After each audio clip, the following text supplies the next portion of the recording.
公民团体发起的罢免案，第一阶段有34案已经通过，嘛已经启动第二阶段的人数。那顺利会伫8、9月份来投票。今日解破新闻，咱就要请吴希木甲目前罢免的进度佮未来的听数，详细来小解，互观众朋友来了解。是主播，全国大罢免电视也继续，即马进度到倒位？咱做来看。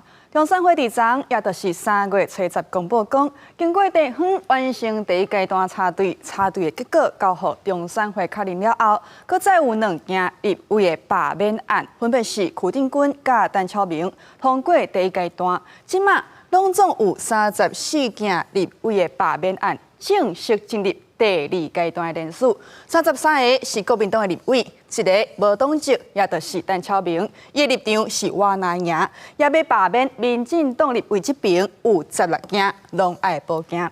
好，即马进入到第二阶段的人数，若要达到标准，人数的人数就要是这个选举区。选举人总数的10%以上哦。举例来讲，准讲一个所在，这个选举区伊的选举人总数是30万人，也若讲要达到第二阶段的标准，就是伊的10%3万人，上无爱有3万人去签，而且伊的身份甲资格拢爱达到这个符合这个资格。也即马人数敢就爱甲身份证的影本。即马选办法这个修正条文，伫咧2月20正式生效。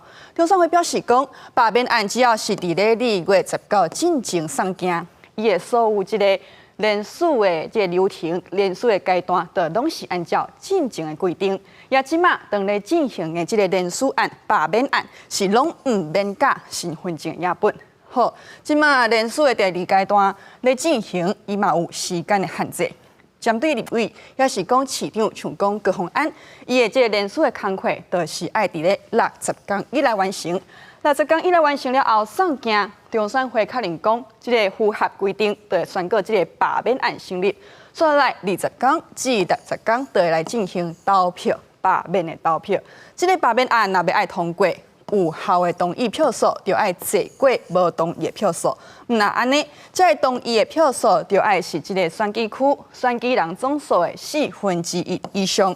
这2个条件拢爱达成，这个罢免案才有通过。若无，就是罢免无过。所以来，剩的任期就袂当搁对共一人发动罢免。也即马立委的罢免案第一阶段已经有34件通过，已经启动第2阶段的人数。那顺利会伫8、9月份来投票。以上就是今日的解破新闻，甲时间交等有主播。